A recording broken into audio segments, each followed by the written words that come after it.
Contaban que un espíritu protegía el último manantial vivo del Valle del Cimarrón, un gigante vengativo, tan vasto y antiguo como la propia tierra agrietada. Pero Silas Kane no era hombre que creyera en espíritus. Era un ranchero, medio quebrado por 2 años de sequía, y solo intentaba evitar que sus últimas reses se convirtieran en polvo. Siguió los susurros de agua corriente no por un mito, sino por supervivencia. Sin embargo, lo que encontró encadenado a la fuente del manantial era algo mucho más imposible que un espíritu. Era una mujer de inmenso tamaño, una apache, con su cuerpo poderoso convertido en un paisaje de desafío y agotamiento, atada a la roca por un pesado collar y una cadena de hierro de tipo industrial. La ley era absoluta. Era propiedad del ferrocarril, una hostil capturada, y la recompensa por entregarla salvaría su rancho. Pero cuando ella finalmente levantó la cabeza, él no vio el rostro de una salvaje, sino el de un ser humano llevado más allá de los límites de toda resistencia. No habló de guerra ni de maldiciones. Su voz era un susurro crudo y quebrado que despojaba de ley, raza y razón, dejando solo una elección devastadora. «Se lo suplico», rogó ella, clavando sus ojos en los de él. «Quítemelo». Silas se quedó paralizado. El polvo, el calor y el zumbido de los tábanos se desvanecieron en un murmullo sordo y distante. Su mirada descendió de los ojos de ella a la causa de su súplica. No era el collar. Era la pequeña bolsa de cuero con cuentas atada a un cordón debajo de éste. El cordón estaba tan apretado que se había hundido en su carne, creando una línea roja e irritada contra su piel. La bolsa misma pulsaba con sus respiraciones entrecortadas. Vio entonces que sus manos, atadas a la espalda, no estaban cerradas en puños de rabia, sino en puños de oración desesperada y silenciosa. No se trataba de desafío, se trataba de algo sagrado. La parte racional de su cerebro, la que había sobrevivido a 10 años de dificultades en la frontera desde que Mary y el niño se los llevó la fiebre, le gritaba. La recompensa por una apache hostil era de $500. Suficiente para pagar al banco, comprar pienso, sobrevivir un año más. Suficiente para detener la lenta y agónica sangría del fracaso que había definido su vida desde que no pudo proteger a su propia familia. $500 eran una resurrección. Todo lo que tenía que hacer era subirse a su caballo y cabalgar hasta el campamento del ferrocarril. Pero su cuerpo no se movía. Sentía las botas soldadas a la tierra agrietada. La miró de verdad, y no vio a una hostil, sino al fantasma de su propia impotencia. La misma impotencia cruda que había visto en los ojos de Mary mientras la fiebre se la llevaba. Con una maldición que era mitad oración, Silas deslizó la pesada palanca de los lazos de su silla. Encajó la punta en el eslabón de la cadena donde estaba atornillada a la roca. El chirrido del metal contra el metal fue un sonido de finalidad. Se lanzó contra ella 2 veces. Un gruñido brotó de sus pulmones con el esfuerzo. Al tercer intento, el perno chirrió por última vez y se soltó. La pesada cadena cayó al suelo, una serpiente de hierro muerta en el polvo. Ella no corrió. Ni siquiera se levantó. Simplemente se desplomó hacia adelante. El peso del collar en su cuello casi le arrastró la cara contra la tierra antes de que se sostuviera con las manos. Silas se le acercó con cautela, cantimplora en mano. Se arrodilló, sus rodillas crujieron y se la ofreció. Ella observaba sus manos con los ojos agudos y evaluadores. Lentamente, bebió larga y profundamente el agua trazando caminos limpios a través de la suciedad de sus mejillas. Vio entonces que el pesado collar de hierro era una obra maestra de crueldad, forjado en la herrería de un ferrocarril y cerrado con un pesado pasador especializado. No había cerradura. No se podía forzar. Solo podía romperse con la misma fuerza que lo había forjado. La había liberado de la roca, pero no de su prisión. Al romper esa cadena, acababa de firmar su propia sentencia de muerte. Había elegido. Había traicionado a los de su propia especie, al mundo de la ley y el orden, por una mujer cautiva y silenciosa a la que ni siquiera conocía. La recompensa se había esfumado y el ferrocarril enviaría hombres. La pregunta no era si vendrían, sino cuándo. ¿Y qué diablos iba a hacer con ella ahora? Los jinetes aparecieron 3 días después, fantasmas de polvo en el horizonte que lentamente se convirtieron en 3 hombres. Silas sintió un nudo frío apretarse en su estómago. Había escondido a Anita en el pequeño y estrecho sótano, un lugar que olía a tierra húmeda y a recuerdos. Se encontró con los hombres en su porche, con la mano apoyada despreocupadamente en la gastada culata del Winchester, que estaba apoyado contra el marco de la puerta. El hombre que iba en cabeza era impecable, su ropa limpia a pesar del camino, su rostro una máscara de educada eficiencia. Era Marcus Thorne. No perdió el tiempo en cumplidos. «Kane», dijo Thorne, su voz tan suave y fría como una piedra de río. «Un placer». Le ofreció un papel doblado. «Este es un aviso final de ejecución hipotecaria del Banco del Ferrocarril Denver-Rio Grande Western. Tiene 30 días para desalojar la propiedad». Silas tomó el papel con los nudillos blancos. No era una amenaza, era una simple declaración de hechos, lo que lo hacía aún más aterrador. Los ojos de Thorne, pálidos y agudos como los de un halcón, escudriñaron la granja. «Son tiempos difíciles», dijo, las palabras un eco hueco de simpatía. «El progreso requiere sacrificios». Su mirada se detuvo un momento en los 2 platos vacíos que Silas había dejado en la barandilla del porche, una calculada puesta en escena. Thorne sonrió, un movimiento fino y exangüe de sus labios, y dio la vuelta a su caballo. 30 días. Era una sentencia de muerte. Cuando se fueron, Silas abrió la puerta del sótano. Nita emergió, parpadeando ante la dura luz, su enorme figura llenando el umbral.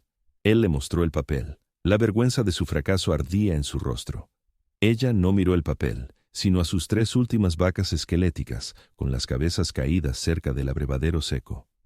Su silencio era algo pesado, lleno de una observación que le hizo sentirse pequeño.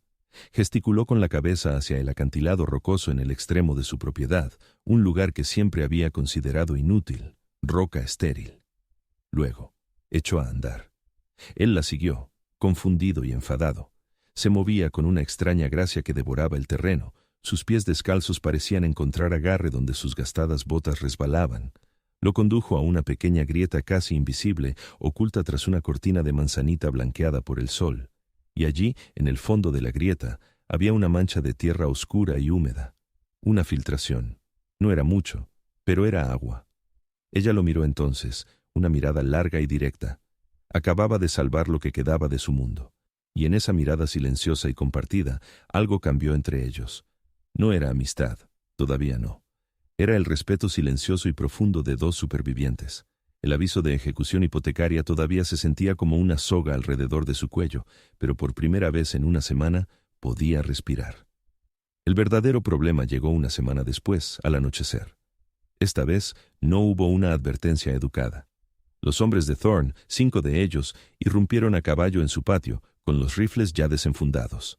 Silas apenas tuvo tiempo de empujar a Nita de vuelta al sótano y cubrir la puerta con una vieja manta de caballo antes de que se le echaran encima. «Buscamos una propiedad del ferrocarril fugada, Kane», gruñó uno de ellos, escupiendo un chorro marrón de jugo de tabaco cerca de sus botas. «Una mujer apache grande, ¿la has visto?» Silas negó con la cabeza, su corazón martilleando contra sus costillas. «No he visto más que polvo y miseria por aquí». Registraron el granero, pateando lo poco que tenía, su crueldad una cosa casual. Cuando uno de los hombres comenzó a hurgar con el cañón de su rifle en la manta de caballo que cubría la puerta del sótano, Silas supo que todo había terminado. Pero entonces la voz de Nita, baja y urgente, surgió de debajo de sus pies, no una súplica, sino una orden. «Silas, aquí abajo, ahora». Dudó solo un segundo antes de dejarse caer por una trampilla oculta en el suelo que había olvidado que existía. Aterrizó en el espacio estrecho y oscuro junto a ella. Arriba, podía oír a los hombres gritar confusos y enfadados. Era un fugitivo en su propia tierra, atrapado. Fue en esa oscuridad sofocante, con los pasos de sus cazadores a solo unos centímetros por encima de sus cabezas, cuando ella finalmente rompió su silencio. Señaló la bolsa. «No es para mí», susurró. Las palabras le costaron un esfuerzo visible. Gesticuló hacia el este, hacia los picos escarpados donde el campamento principal del ferrocarril estaba excavado en la ladera de la montaña. «Para mi hermano, es un niño. Se lo llevaron. Su espíritu está en esta bolsa. Su cuerpo está en ese campamento». Todo el peso devastador de su decisión se derrumbó sobre él. No se trataba de salvar a una mujer sola de un destino cruel. Se trataba de liberar a un niño de un campo de esclavos. Se le heló la sangre. Miró la bolsa, la línea en carne viva y supurante que le marcaba el cuello, y luego volvió a mirarla a los ojos. No estaban llenos de miedo, sino del fuego inquebrantable de una guerrera con una misión sagrada. La ejecución hipotecaria, su rancho, su propia vida, todo parecía pequeño e insignificante ante esto. Esta era una guerra que no podía ganar. Se movilizaron al amparo de una noche sin luna 2 semanas después, siguiendo un sinuoso y traicionero sendero de cabras que Nita conocía desde su infancia. Desde una cresta alta, podían ver el campamento abajo, una extensión infernal de tiendas y fogatas, el clangor rítmico de los martillos sobre el acero, un latido constante y brutal. Era una fortaleza, repleta de guardias armados. Silas sintió el sabor familiar y amargo de la impotencia subirle por la garganta. Esto era una locura. Se deslizaron por la ladera de piedras, usando las sombras como única cobertura. Estaban casi al borde del campamento, cerca de un grupo de corrales, cuando un perro empezó a ladrar, una alarma frenética y aguda. Una linterna se encendió. Sonó un disparo, luego otro. Gritos estallaron en el campamento. Los habían visto. Se dieron la vuelta y corrieron. La adrenalina y el terror un fuego en sus venas. Otro disparo, y Silas sintió un dolor abrasador y candente atravesarle la pierna. Cayó, su pierna cediendo bajo él, el suelo precipitándose a su encuentro. Nita estuvo a su lado en un instante. Con una fuerza que parecía imposible, lo subió a su ancha espalda. Su peso apenas pareció frenarla mientras trepaba de nuevo por la pendiente rocosa, los gritos y disparos de sus perseguidores resonando detrás de ellos. Lo llevó durante lo que parecieron kilómetros, finalmente colapsando en una cueva oculta y poco profunda, mientras la primera luz gris del amanecer teñía el cielo del este. La misión fue un fracaso catastrófico. Estaba herido y los perseguían. Mientras una ola de delirio inducido por la fiebre y el dolor lo invadía, las paredes de la cueva parecieron transformarse en las estrechas paredes de su propia cabaña, años atrás. Casi podía oler el empalagoso aroma de la enfermedad, ver el rostro de Mary, pálido y sudoroso, sus ojos abiertos con el mismo miedo y dolor que ahora lo consumían a él. Había vuelto a fracasar. Otra vida de la que era responsable, otra persona a la que era demasiado débil, demasiado pobre, demasiado impotente para salvar. Mientras Nita trabajaba, rasgando una tira de su propio vestido para vendarle la herida, sus movimientos rápidos y seguros, un extraño detalle se enganchó en su cerebro febril. A través del dolor, vio que no miraba hacia atrás, por donde habían venido. No estaba pendiente de sus perseguidores. Su mirada estaba fija en el campamento a lo lejos, pero en algo específico, algo que él apenas había notado. Miraba fijamente la alta y solitaria torre de agua del campamento, que brillaba como un fantasma a la luz de la mañana. La fiebre cedió al tercer día, dejando a Silas débil pero con la mente clara, los fantasmas de su pasado finalmente retrocediendo. Nita le había curado la herida con un conocimiento que iba más allá de los simples remedios de la frontera, sus manos suaves pero seguras. Mientras yacía allí, observándola, una revelación lo golpeó con la fuerza de un golpe físico. No se trataba solo de Nita, o de su hermano, o incluso del ferrocarril. Se trataba de Mary y su hijo. No había podido salvarlos. El mundo había sido demasiado grande, demasiado cruel, y él había sido demasiado pequeño.